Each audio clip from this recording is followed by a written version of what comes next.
Welcome back, guys. It's Caitlin here at 5 Acre Farms. I'm here with my dad tonight. We are going to talk a little bit about the garden. We talked about the garden, well, I talked about the greenhouse in one of our very first videos that I did a while back, but that was about a month ago, and so we're just gonna kind of run back through. Luke said you guys commented and wanted to know more about our garden, so we're gonna turn you around and show you what we got going on. So this is one of the gardens that we have. We actually have 3 gardens here, 2 for vegetables, this one right here, and then we have another one over here behind the chicken pen. And then we just put in a big pen up front here that's going to have raised beds for flowers. And we have some bulbs in there already from last year. And we got some soil in there, and that's all ready to be planted. But first we're going to start here with this vegetable garden here. So we made this vegetable garden. We just laid it out of railroad ties. It's about 16 by 30 feet long. And then weed fabric over the whole thing. And then we came in on top and we put rock in there, gravel, instead of like mulch or something like that. Now, understand we are in Kansas. We got a lot of sand here. Our soil is very sandy. So over the year, from last summer, this is all kind of filtered in. Now, what we'll do is we'll come in and water it, and some of that soil will drop out of there. If we need to, we'll come back in and put some more gravel. And you can see at this end of the garden, fairly well weeded and ready to go. This end, we've been holding off just a little bit. We have a number of trees in here that we're going to be planting out in the field, and we're waiting for them to kind of sprout and get ready to go. Some of them are already taken out, and then we'll move those out of here, and then of course this will all be vegetables here. Down on this end, Caitlin put in some potatoes, and they're doing very well. As you might remember, you put those in usually in mid-March, and so what she's got some branches and stuff down on the bottom. Then she's got some compost, then she's got some soil. She planted those in there. And then if she wanted to, she could put some more soil in and a more layer of hay, and then just let that keep growing, and then you're gonna get potatoes all throughout that whole thing. So I don't know what her plan is, but anyway, they look great right now. So I always get questions about what this giant plant is in the corner, this bush here. It's actually an elderberry. We transplanted it from our house when we lived in town, and it has taken off a lot being out here, which is awesome. Last year I harvested about 4 1-gallon baggies of elderberries off of it, so it's just done great. It'll get huge, it'll get beautiful white flowers on it, and it'll just produce a ton of fruit. So it's something to look into if you're interested in adding kind of a unique fruit to your garden. One of our gardens. Let's just start here on the outside just a little bit. This was built by one of the guys that helps us here at 5 Acre Farm, Jake, and we just purchased those from him. Those are about 2 foot wide and 6 foot long. They're made out of cedar boards, 2x4s, and then 2x4 slats on the inside. So I believe Caitlin's going to be putting pumpkins in here. Is that a barrel that she picked up at an auction? And you can throw some soil in there. And because vegetable roots don't go down a long ways, that'll work out fine. She fills that pretty close to the top. And that old one right there, it's already got a few holes in there. And I wouldn't even worry about putting a hole in for drainage. And she can use that. You can put flowers in there. Potato vines in there would be great because they'll come over the top. But anything. And then we have some little galvanized tubs. On this end, nothing. The other end, we have some garlic growing already. And this bed is about the same thing, same as the other one. It's about 16 foot wide and then about 30 foot long, maybe just a tad bit smaller. What's really cool about this is we picked up this old wrought iron gate down in Texas, and we paid, I think we paid $100. The guy wanted a couple $100, but we paid $100 for it.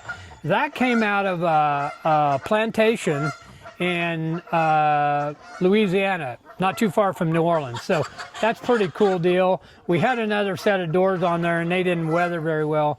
We didn't do anything to it. We simply put it on the post. It's a heavy gate, and so it's really good for keeping, you know, like the ducks and the geese and stuff out of there. So that works good. And again, we haven't prepared these beds because we're not quite ready to, you know, put our plantings in there yet. But trust me, over the next few days, we'll get that done. We had great weather for a while, then last week it was cold, and we were very fortunate to get about an inch of rain the other night. That really helped out a lot. So we need to get in here. We don't really till the beds. We'll mix it a little bit by hand. But again, we usually put some tree branches or something down underneath there, and then we put some leaves, and then we'll put our soil in there. And over time, those leaves and branches will break down, and it'll make good. And then that way, we don't have to spend a ton of money on a commercial soil to go in there. So we have some garlic growing over here. It's coming up pretty good. These galvanized tubs are great for like herbs, and if you just want some flowers in your garden, they're great for that, just to attract some pollinators. I plant as many flowers as I can around the farm just to help with our bees. So this is just another great way to utilize the little galvanized buckets and have a smaller area for something like that. I get a lot of questions about our raised beds. These galvanized ones are from Northern Tool, and they are great. I've had them, well, ever since we've been out here, so 3 years, and they have done a fantastic job. One thing that like my dad mentioned was composting your soil. I'm really big into that, so every year I layer. I put twigs down, some bigger logs, some stuff like that. Then I put you know, leaves. I do our chicken manure out of our coops with the straw and all that. Mix it in so that way you're not buying soil every single year. So it saves you some money, saves you time, obviously. Oh, there's a little grub. I don't know if you can see it. And so the soil is just really rich soil, which is nice. And it really does well with all of the plants that we've planted. So I don't really do much. Before I plant my seedlings in here, I just kind of mix it around with a rake and call it good. If you don't want to spend the money, I think these beds were around $80. They're what, a 3 by 6. 3 by 6. Yeah. You can also do something like this. These came from our old house, and I just made them out of scrap wood. They've actually held up pretty good. But the wood was just stuff we had laying around, so you could always make some wood beds. And then the other thing that I like are stock tanks. This one was pretty old and rusted out on the bottom, so not really good for anything else.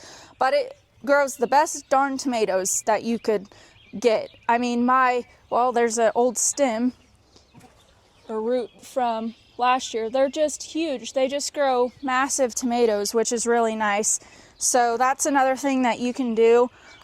Or if you don't have a lot of space for a big garden like this, you could just do one stock tank and plant multiple things in that one stock tank, and, you know, be able to have a variety of things to grow for your family. All right, we are over at what we call the flower garden, so it's right in front of our house.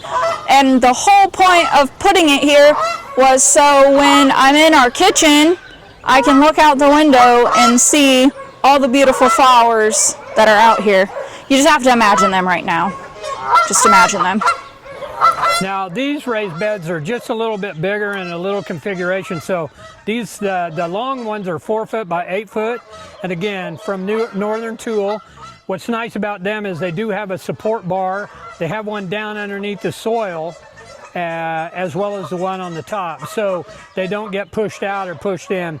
And then in this particular case, we put weed fabric down, and then we put some soil in there, starter soil in there, and then we'll get our flowers in there. Again, they're not going to have deep roots, so should be good. And then next year we'll add some more layers of compost and whatnot, and some more soil in there until we eventually get up almost to the top, and then that should be good. And again, out here in the center, all bulbs, Caitlin put those in late last year, and they did really good until we got super cold here last week, and then they dropped their flowers. And then we went with a couple other corner ones, and you say, well, why aren't they in the corner? Well, you know, we just wanted something different. So we put them out in the middle, and then we have a 4-leaf clover down here, which is really nice. And we're going to put some more flowers and bulbs in there as well. And, you know, this is something that's just a starter. And then in between everything, we're going to put mulch down, rock. Rock is what we're going to use, just like we do in all of our other beds. So this will look really pretty come September, August and September. It's going to look really nice in here.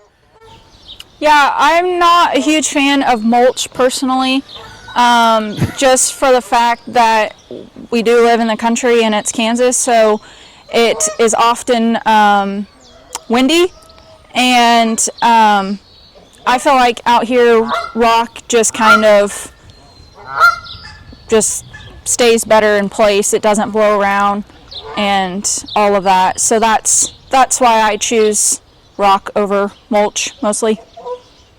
And another use for the gravel then is if we have a little excess, we can actually put it on the driveway. So, you know, I mean, it's not like you're not really going to put mulch out there. And they do make this stuff called mulch lock, rock lock. It's a chemical though. You spray it down on there and it actually glues it in place. But again, we're not into the chemical thing, and I think that just leach out into the plants. So we're just going to go with rock, and it typically will stay there a lot longer. We'll just walk across our driveway over to here and kind of show you. This was a project that we did last year, I think, right? Last year, yep, last year. Last year. So this never grew any grass, and I just wanted something that I, again, can look out our kitchen window and see something pretty. So I have all sorts of random chicken feeders. I have random pots. I have an old stock tank that was here when we bought the farm that has holes in the bottom, so you can't really use it for anything. So I have some stuff coming back from last year. I'm a huge believer in buying plants when they're on sale. So all of the hostas that are in here, I bought for $1 each last year. All the tulips in the one across the driveway, I bought for $1.50. So just do what you can do with what you got.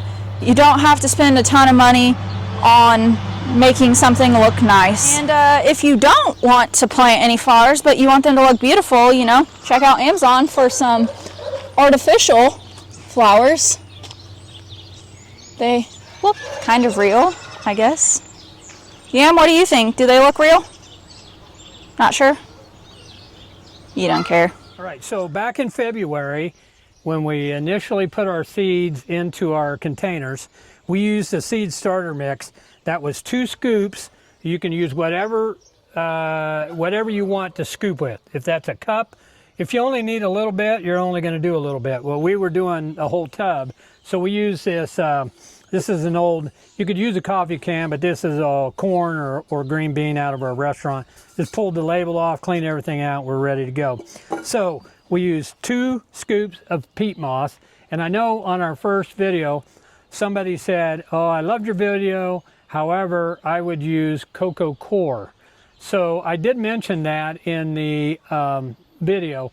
If you don't want to use peat moss, then you can use a product called cocoa core. That's the hair fibers, if you will, that's on the outside of a coconut. So they just shred all that stuff. They put it into a block and compress it. So when it comes, it's no bigger than this can. You'd put it in a tub like this, add some hot water, about 1 gallon, and that thing will just expand. Boom. And then you can start using your mix. So this is what we started with, 2 scoops of peat moss, and that's 2 of these. And then we've got, we did a scoop of perlite, a scoop of vermiculite, and a ½ gallon of water. Okay. So now what we're going to do is, and we still have a little bit of that left. So what I'm going to do is I'm going to I'm going to start some flower seeds real quick. And then I'm going to show you what we do when we pot up or move to a bigger pot. So you can use whatever you got. All right. If you've got styrofoam cups, If you got old pop bottles, cut them off, drill some holes. We've got these things, and you saw on some of the other stuff, we have what are called cup caddies. They were 15 cents in a grocery store in Colorado, so we bought everything that they had. Anyway, what we're going to do is fill that up, and our soil, starting our seed mixture, like I said, it has the peat moss in it, it has vermiculite, it has perlite in there, and it's got some moist. So it's already moist. So I'm going to go right there, and then we're just going to open our package. These are burpee hollyhocks, and I love hollyhocks, and that's what they look like. And let's get a couple seeds out here for you. They're a big seed. So if you have hollyhocks, if you're growing them, by all means take their heads off, put them in like a paper bag and shake them really good, and you'll get a bunch of seeds. So what I like to do is, I like to, and the cat likes to do this too. I'll get that compressed down. I like to use a marker, and I'll just poke. So if I want one in each one, I'm just going to poke it right in the center of each one, about a ½ inch deep. And then in we go with 1 or 2 seeds. I'm just going to do 2 in each one. And if one of them doesn't come up, the other one should. And away we go. Listen, don't make this too difficult. If you don't want to mix your stuff, go to the store and buy a mix. We're not saying not do that. We're just saying this is the way we do it, because we're doing a lot of them. And so whatever is left, I'm going to put back into the sack. I'm going to fold that down, and we're going to keep that because we want to know later on what variety we got. A little more soil on top, and I'm going to press that down, and then I'm going to water that. I'm not going to do it right at this moment. And then a label. These labels, I believe Caitlin got off of Amazon. And so we're just going to put hollyhock on there.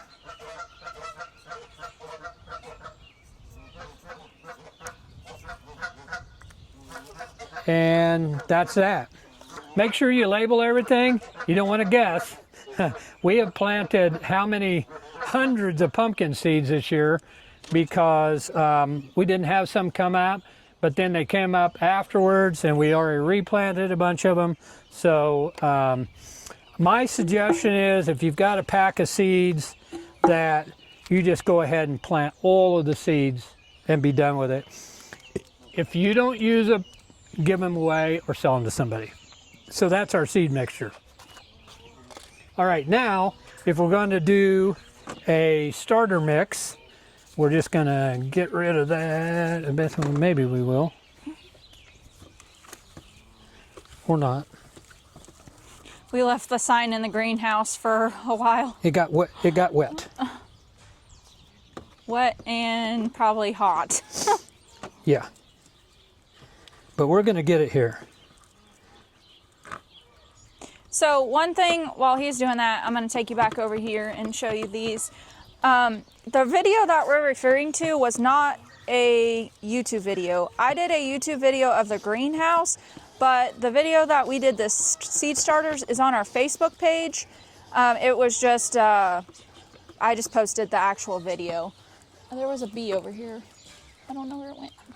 Oh, there it is. It's flying around.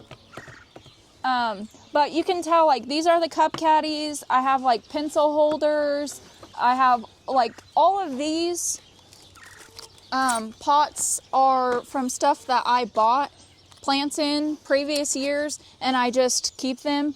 It's probably called hoarding, but we won't go there.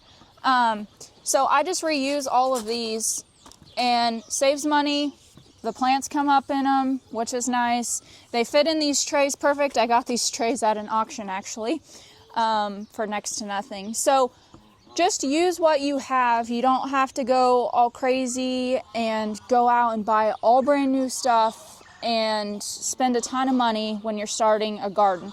Just do what you can with what you have. We preach that around here all the time. No matter what it is, just do your best with what you have. So unless you want to spend a ton of money, then that's up to you. But I suggest just using what you got. All right, so if you didn't catch my video, I don't even remember when it was, back in like March, I think. I talked about the greenhouse, which is behind me here. It is from Harbor Freight. It's a, what size is it? What size is that? 6 by 12. 6 by 12, I think. I don't know. It's one of their smaller sizes, but we made some modifications to it. So we put a door on it. This door I bought, well, actually I got it for free on Facebook Marketplace. Somebody was giving it away. It's just a decorative thing from Hobby Lobby, but we painted it, and then we took the plastic off of the original greenhouse door and put it on here, so that way it was fully enclosed. And then we also, I'm gonna maybe move you down. We also put the bottom on down here to raise it up. So one, Luke's obviously taller than me, and so we wanted him to have headroom when he goes inside. And the other thing was, I'm not super tall, but I didn't want to have to bend over or be on my hands and knees when I was in the greenhouse. So we wanted to raise it up, give it a little bit more stability. Again, it's from Harbor Freight, so you have to keep that in mind. Don't expect a ton out of it because it is cheaper made. I mean, your metal's pretty flimsy and stuff like that, so keep that in mind. And depending on where you are located, then you may want to buy something else. I would love to have a Yoder-built greenhouse. That is like my dream greenhouse, but I'm not going to spend like $10,000 on a greenhouse because one, I don't need something that big, and two, I just don't have that kind of money to spend on a greenhouse. So this worked fantastic this year. We started our seeds the first part of February. We put a little heater in here so it stayed warm, you know, when it was cold in February and March. It has little vents in here up top. You can see up there. So it has these two little vents, one on each side. You can open those up, let the hot air out during the day. I have a thermometer in here so you can tell how hot it is. I used plastic shelving, that way it gets wet obviously in here, and so when I'm watering everything, it's plastic, it's not going to rot, it's not going to get ruined, it's fine if it gets wet. So I just water everything in here, creates a little humidity in here, and then if I feel like it's obviously too hot, then open up the vents. I open up the door, prop it open, leave it open all day. Other stuff that I have in here, I just have extra pots so we can repot things. I have some cactus in here right now because it's warmer in here than our house. I just have some random stuff. So that's the inside. It's held up really well. I think we've had it, well, I guess we built it last year. So this is the first year that I've actually got to use it. And for us, it's been perfect. I'll take you over here and show you what it looks like from the side. So it's not super big, but if you live in town or have a small area, it would be perfect for that. Eventually we put a concrete pad over here, and we made it long enough to where we can put two of these greenhouses on here and put them together if we wanted to. So that was something that we thought ahead, because in a couple years this might not be big enough for me anymore. So that's what we did, and then we just stained the wood along the bottom just to, you know, protect it from the weather, because rain and all that stuff. But yeah, it's worked out great for what I've needed so far. All right, so what Caitlin is showing you right now is stuff that we planted that's in seed mixture, and we did that about a month and a half ago. We got kind of a head start on the season, put everything in the greenhouse, and then we've been trying to harden them off just a little bit so we can get them outside. Some of them are going to be sold, and you'll notice a few yellow leaves in there, and that's because they still are in their potting mix. They don't really have a lot of nutrients in there. So what we're going to do is switch from that seed starter into a potting mix, you know, called pot up, and then they're going to go to a bigger pot as well, and then they're really going to take off. We like to wait till they have about 2 or 3 sets of leaves, and then we'll just move them into a bigger pot. So we've got a lot of repotting to do. Okay, while Caitlin was showing that stuff, I got the dry erase board all cleaned up. So now we're going to do potting soil. So once we've gone from this and our plants have gotten up, like we said, 2 or 3 sets of leaves, then we're going to take them out of here and we're going to put them into a bigger container. It can be this container, it can be that container, whatever, just something bigger. This is what you're typically going to find at a garden shop or Walmart or someplace like that. So here's our mixture. So we're going to still use peat moss or cocoa coir, whatever you wish. All right, again, we use peat moss, but cocoa coir, and that's how it's, so it's C-O-C-O and then coir. And you can order that off Amazon. It's not very much. Peat moss you can get readily available. We don't have any cocoa coir here in our town, so it's just as easy for us to use peat moss. So peat moss, vermiculite, which we used in our seed starter, and now we're going to introduce the nutrients that we need for those plants to get even bigger. And we're going with it's hard to see, the chickens have decided to dig through our composting. So this is composting soil with cow manure in it. It's a 40-pound bag. And trust me, when that thing was wet, it was heavy. I think it was more than 40 pounds. But that's what we're going to use. So again, we're going to use our little bit, and we're going 1 to 1 to 1. So I've already got my mixture of peat moss and vermiculite in here, and I am going to give ourselves some of this. And this isn't an exact measurement. I mean, you don't have to get a measuring spoon out or anything, but there's one. We'll drop it in there, and we're going to go with 2 because we've already got a bunch of stuff in there already. And this is the part that's so cool because you get your hands dirty. All right, so we got one more. In it goes, and now bottom, mix well. So here's what we're going to do. We're just going to get in here, mix this really well. We're going to add a little water here in a little bit, but as you can see, I'm just using my hand. Now, I did see a guy online, and he was inside, and he was working, and this has a little moisture in it already, but peat moss by nature is very dry, and it's dusty, and he had a dust mask on. So for you, those of you that want to use the dust mask, hey, go for it. We have plenty of moisture. You can see there's no dust coming off that. Okay, so there's our mixture. I might give it just a tad bit of water.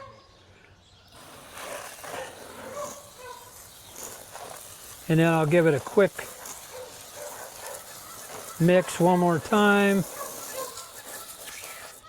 And then we'll be ready to go. Again, yeah, that's going to be perfect. All right, so when we did our first video, we said, well, somebody said, well, how much water? Well, you don't want to get a clump and then have water running out. So I've got a clump right there, and that forms a little ball and holds it pretty good. That's just exactly what we want, something like that. Okay, so now if we're going to pot some things, repot it. So let me go grab something real quick and then we'll repot. All right, pumpkin. So this particular variety is pumpkin mini blonde. All right, so this is a mixture. They're going to be smaller, so these would be good for around the house, decorating. Yeah, just decorating. Yeah, decorating. So what we're going to do is, you can do 1 or 2 things. Now, I think Caitlin taught you, these are just cup holders, beverage holders. You can have them for a party. And we just poke some holes in the bottom, and away we went. So when you go to take them out, I want to grab right at the base, and I gently want to work that out, and then I'm going to pull. Don't just yank it out. You're probably going to leave part of it. Okay, so we've got one right here, and obviously we could just put that into there and whatever, but we want some good soil, so we're just going to empty this in here Just a little bit. We're going to get down to a little more root. Okay, so you see that? Look at that beautiful root system already. That's just starter soil. Once we get to this good stuff, boy, they're going to take off. All right, so I'm going to put a little bit of that down in the bottom, about like that. And then my plant's going to go in there, and then we're going to put some more in. I'm going to put just a little more in, so I get my plant up. And I'm going right in, right there. Get all those tucked in there. And then around the plant we go. And then what we're going to do is gently pack that down.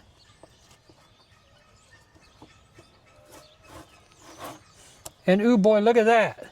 That is awesome. Now, I might try to just clean this guy up just a little bit. I'm going to take that leaf off. I think that's it. What do you think, Caitlin? Look good? Looks good. Yeah. So, Healthy. again, we'll do another one, but Caitlin's going to talk to you while I'm working on that. I am. Well, I thought you had something to say. No. No. Okay. Okay. So, when I was saying make sure you label, so like we got our hollyhocks over here labeled. All right. I only have one label made. I'm going to pot all of these in that variety at one time. I'm not going to go grab like all of the deals and try to do it all at one time. I'm going to do one variety at a time. That way I know what it is. Again, this one we actually have a little guy coming up, if you can see it, right here on the edge. Oh yeah. So we're going to, we're just going to go ahead and plant him. So I'm just going to kind of dig down there, loosen that root system a little bit, and up we come. And that little guy's, look at that, he's already got some nice roots on him right there. So we'll clean this one up just a little bit, shake it out. Okay, into the plant, into the little pot we go. This one I'm going to put a little soil in, and then we'll come back to that little guy. And if you're looking at this soil, I wanted to show you, even that soil has little sticks and stuff in it. So it's good. This stuff will break down and provide nutrients in the soil. And I don't want this guy flopping all around, so we're going to put a little more back there.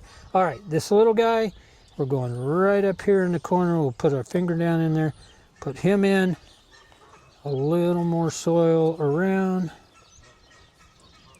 Pack it down again. Okay, now what we're going to do is, we're not going to waste all the time doing all those, but we are going to give them a little water. So I'm going to just barely turn this on, like that, kind of hold my finger over it. We have little watering wands and stuff, but this works really good. Now you're going to say, how much do I water? Okay, well, here's the thing. You want to water enough that your water kind of runs out the bottom and then stop. Now, we have a little water in the soil. I'm going to call that pretty good. We got water coming out down there.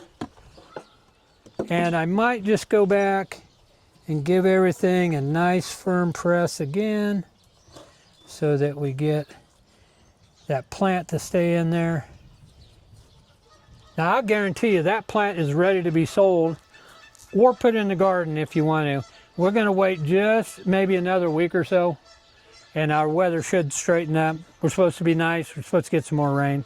So, you know, that's it. Now, we got 6 more of those, but we've got a ton more of other stuff to do as well. So, for those of you that were watching any of our videos, you probably saw these pots in the background here. These are trees. This is a sawtooth oak and some bur oak. They were started from seeds. This has been a couple of years now, 2-3 years. And we started them in a big tub, threw some sand in, put the seeds in, more sand, and let nature take its course. And this is what we've ended up with, a bunch of small seedlings. Now, what we can do with these is we can take them right out into the field plant those things, again, mark them as to what they are, and in another year or so, we can dig them up and sell them. So I think that's kind of the plan here, is we have a ton of trees. We have these, the bur oak, sawtooth oak. We have some catalpa trees. Mimosas. And some what? Mimosas. Mimosas, yeah. So there's one guy on the internet that makes a ton of money off of just his trees, and he does virtually nothing. You know, he gets them this size, he puts them out in the field, lets nature take its course. He doesn't even go out and water them or anything, and then bam, he sells them. And he's selling them for, you know, $30, $40, $50 for a sapling. So something that's kind of a passive income. Once you get them up, you can go put them out and let them grow and then sell them. Well guys, thanks for hanging out with us this evening. We're gonna finish up getting these plants all transplanted into their new pots, so that way we can get them posted for sale here in the next week or two for all of our local to Kansas people. You can buy some started plants from us here at 5 Acre Farm. So comment below if you have any questions on anything, or if we didn't cover something, or if you want to see something else, garden related, whatever, that's not chicken related. I'm the one for that. So just comment down below, make sure you subscribe and like, and whatever else Luke normally says. So I think that's it. We're gonna wrap up tonight, and thanks for watching. We love you guys. Peace.